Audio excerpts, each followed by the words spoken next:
varbūt nepietiek ar bakalauru nepietiek, un varbūt ar maģistru arī nepietiek, tāpēc, ka tas mācību process un laikmets, kurā mēs dzīvojam, ir tāds, ka viss attīstās un jāiet līdzi tendencēm, aktualitātēm.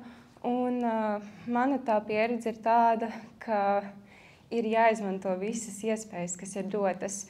Un pats maģistrs, viņš tā kā vispār akadēmiskā vide ir tāda jauka vieta, kur būt un kur attīstīties. Un ne tikai ņemt to, ko dod pasniedzēji, bet ko dod šī vide.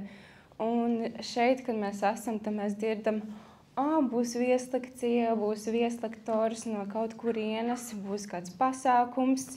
Tad mums ierapo kaut kāds ēpastiņš, kad, piemēram, Igaunijā notiek workshops, notiek hackathons, un tad mēs aizbraucam. Un ir superīgi, jo tas ir ne tikai tu iemācies kaut ko jaunu pašā dizaina procesā, bet tu arī satiec cilvēkus, un pēc tam tu ieraugi vēl kādā pasākumā, arhitektūras pasākumā, un tu vari pieiet klāt un teikt, čau, kā tev iet, un tu saproti tās arhitektūras un vispār profesijas aktualitātes caur cilvēkiem. Jau šī tīklošanās ir tik svarīga, manuprāt.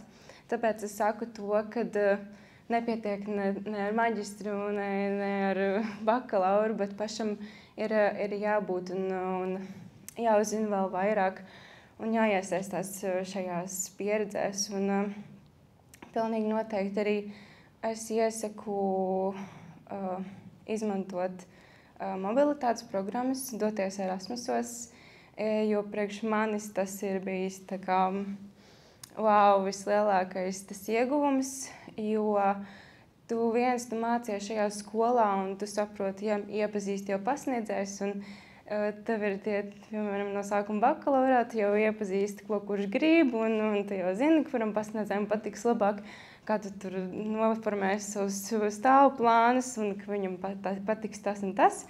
Bet tad tu aizbrauc uz Prāgu, Čehijā, un tev ir tagad tā studija, un viņi saka, kāpēc tu esi tik saspringusi, atbrīvojies un projektē, tā kā tev nebūtu neviens noteikums. Un tu domā, bet kā? Es nevaru noformēt plānus tādā veidā. Un tad tev vienkārši eksplodē tajā brīdī tos tādā diskomfortā, jo tu neesi pieredzi tā strādāt. Bet tad tu vienkārši esi atvērts un uzņēmis kaut ko tādu, citu pieredzi, un tad māki pastīties no dažādiem viedokļiem. Un jā, esmu bijusi gan Prāgā 1 gadu Erasmusā, un arī maģistru studiju programmā izmantoju iespēju un aizbraucu uz Hamburgu, un tur atkal bija kaut kas pilnīgi cits. Tā kā šīs ir tās lietas, kas man ir bagātinājuši pieredzi, un, protams, tas ir nenoliedzami, kad visā tajā procesā pa ceļam tu iegūsti draugus, arhitektus, savus domu biedrus, jā. Un tu ar viņiem var runāt un turpināt šo procesu, kad tu atkal saproti, no Ungārijas draugiem, no Polijas draugiem, kad jūs pārunājat šīs lietas. Un, jā.